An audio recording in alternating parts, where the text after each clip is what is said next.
Start mo nga, Rudy. Tingnan nga natin yung talsik nito. Parang malakas eh. Parang katulad ng isang Strada doon. Pag nagdatingan talsik, yung isang Pajero doon, talsik din. Iba-vlog ko din ngayon. Sige, start, Rudy.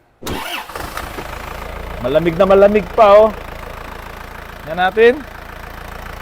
Lakas. Oh. Ay, malakas. Ah, malakas. Maglalawa. Balik ko na. Sige. Try natin na lagyan ng additive.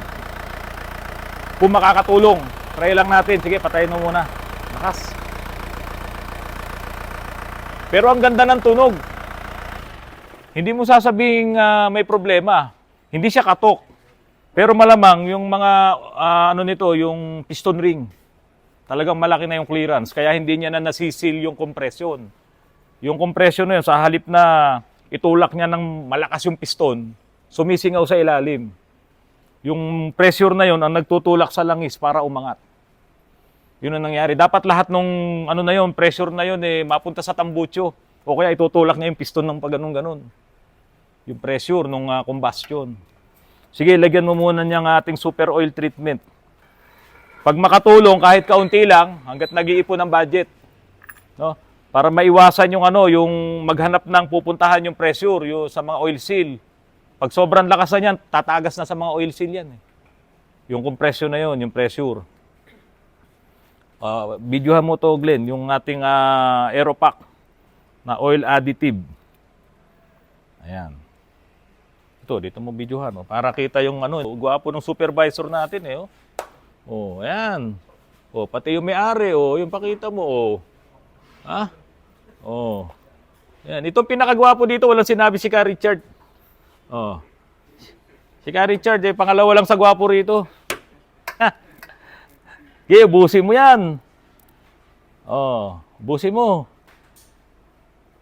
Dami yan. Sana mabawasan. Papaandarin mo yan ng mga ilang minuto rin para humalo, mag-mix dun sa langis natin. Ayan. Tignan mo kung tatalsik dyan sa sa oil cap.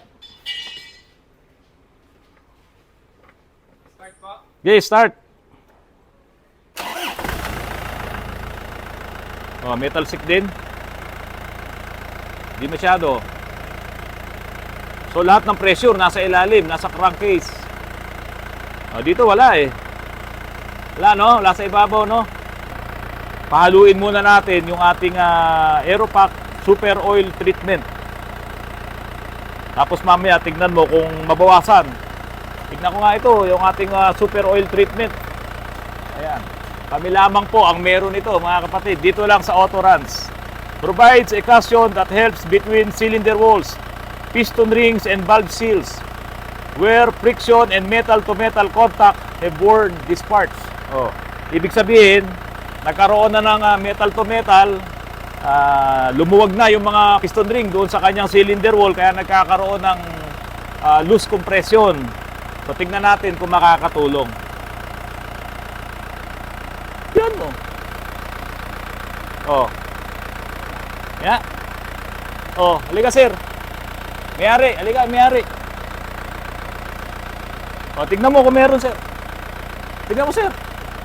Lagay mo kamay mo, sir.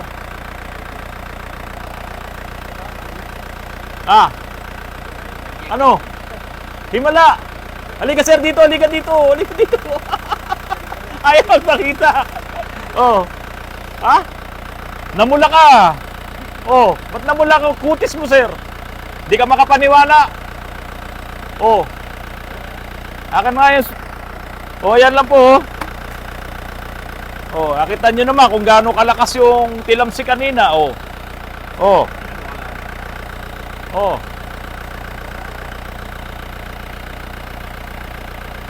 Sir, di ka makapaniwala. Ayaw. Ito mga kapatid wala itong magic, wala itong pandaraya. Yan, pakita mo na lang yun nandun. Yan. Sir, nandaya ba? Halika. Halika. Ayaw magpakita sa video ng may-ari. Meron bang, ikaw, kanina ka pa nandyan, sa'yo yung Honda Brio. May pandaraya ba? Wala. Nakitang-kita ko talaga. Kita. Aeropack Super Oil Treatment. Ayan, nawala yung tilamsik. Kahit si Rudy, di makapaniwala, oh. Napakagaling na ano. Oh. Ade, makakaiwas ka ngayon sa overhaul. So, babalik-balikan mo lang ako tuwing mag-change oil ka. Kailangan mo to. Sir? Para ma-seal yung piston ring. O, para mawala yung tagas at pumunta doon sa ilalim sa crankcase, yung pressure. O, hawakan mo to, isa pa. Baka mamaya ay mapahiya tayo. O. O. Ano mga kapatid? O. Wala na. O, yan. Sige, balik mo. Pero, Rudy, ulitin nga natin doon sa Estrada. Baka mapanood nung may Estrada, sabihin baka ganyan lang din yung problema nun sa akin. So ulitin natin yung Estrada, lagyan din natin ha. Pag nakuha siya dito, edi wala nang, hindi na magpapa-overhaul yung may Estrada. Okay ba yun? Okay, sige, patay mo na yan. Galing po sila sa UP College of Law. Ayan. Ako po ay kinukuha ng abogado. ilan pa lang po tinakbo? 40,000 kilometers lang po ito eh. 40,000 lang, kahit ako, nagtataka ako eh. Kaya nga po Oo, eh. Kaya po kami napunta rito kasi alam namin hindi kami maluloko rito. Oo nga po, Kaysa tsaka- sa iba. Saka di na po natin mairereklamo sa Mitsubishi ito. Kaya nga eh. po, kaya nga po. Biro nyo po, 48,000 pa lang tinakbo. Nag-ano na. Blow by. Low by pumping oil po eh. Okay lang sana yung konting talsik. Pero ito po kasi pumping oil. Wala nang ibang solusyon kung di ibaba ang engine para i-overhaul. Nakakalungkot. High school po na UP rin po ako. UPIS. University of Pampanga po.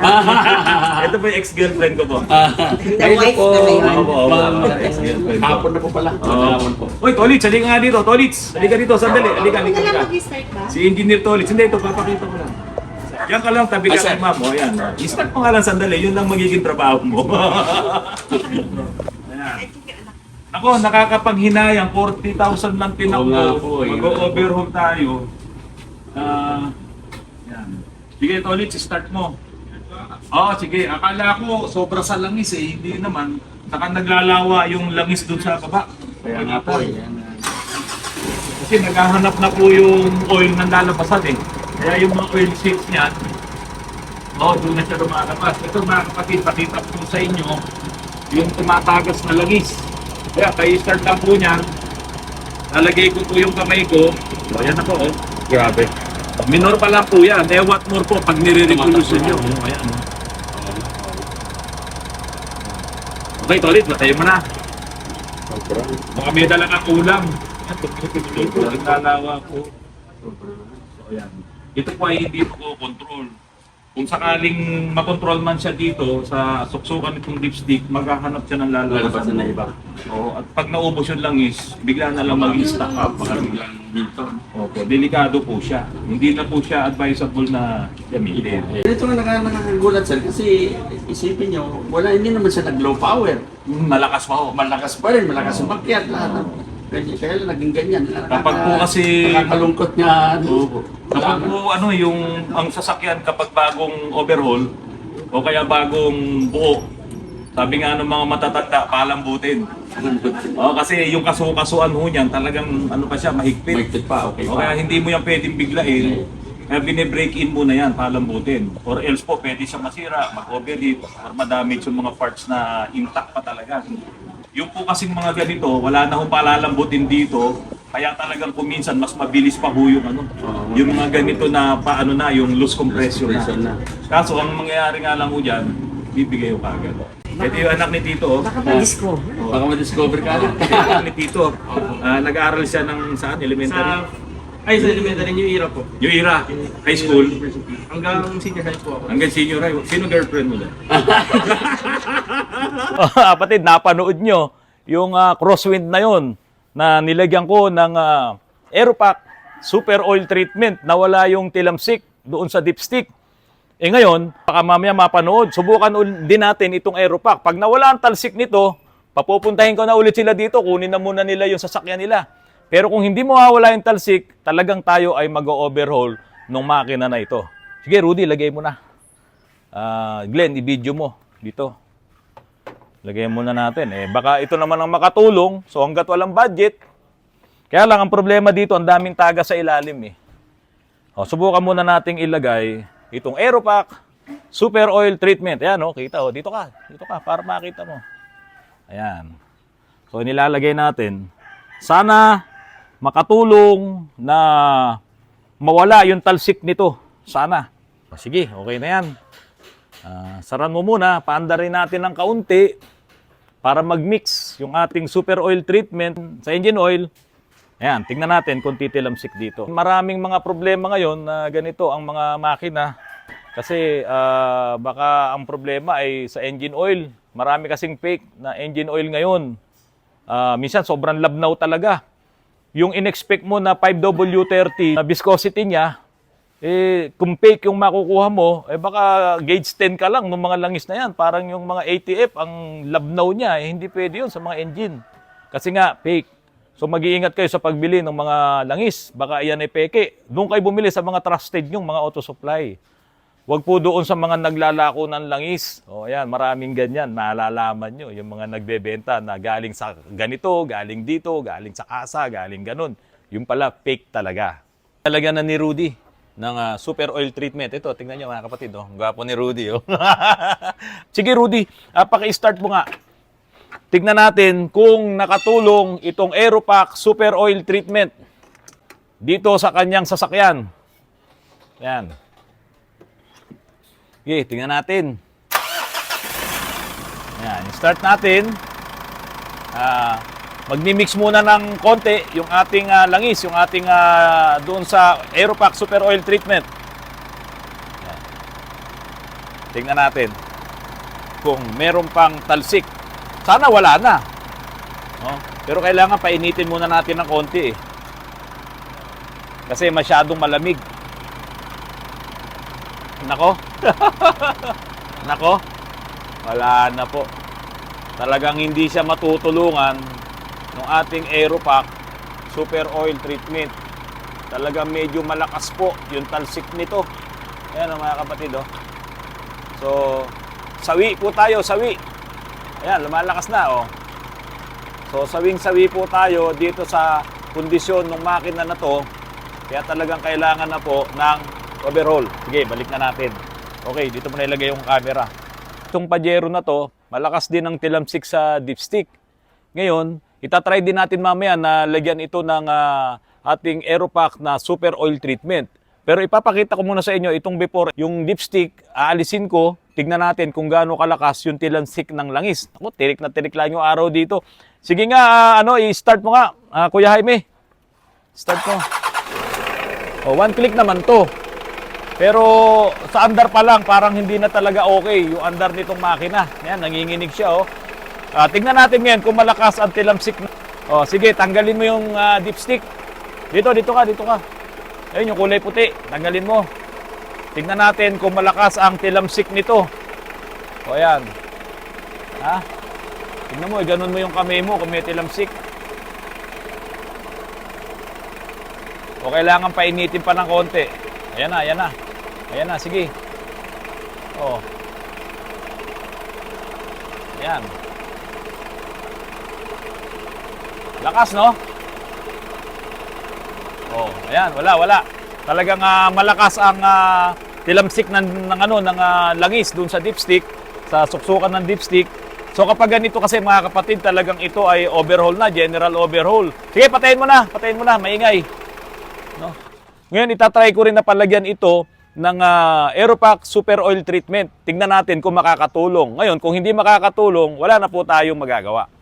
Mga kapatid, ako'y nag-video na nilagyan ko ng Aeropack Super Oil Treatment, yung Pajero na yun, yung Exceed, nawala naman ng sounds. Kaya po, ito, pakita ko na lang sa inyo, yung nangyari kanina na nilagyan nila ng Aeropack na Super Oil Treatment, pero nung in-start, malakas pa rin ang talsik ng langis. So, ibig sabihin, grabe na rin talaga yung kondisyon ng makina na yon. Ayan po yung video namin kanina. Medyo, pahapon-hapon na po talaga.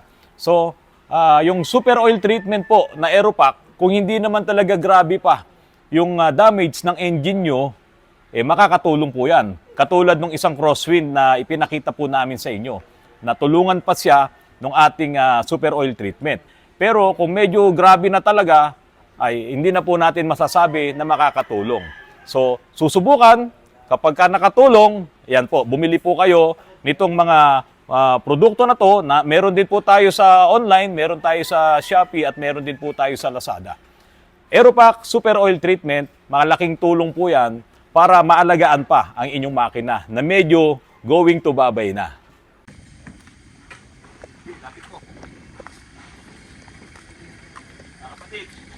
Ang ganda na nitong nung Isuzu Highlander Extreme. Ba? May malawak. Ito. Hindi mo pang hihinayangan. Para doon sa may-ari nito, taga Laguna, sa Calamba. Ito na po, tapos na. Biro-road test na lang po ito at ayusin pa yung mga ilang bagay dito sa loob nitong Isuzu Highlander Extreme.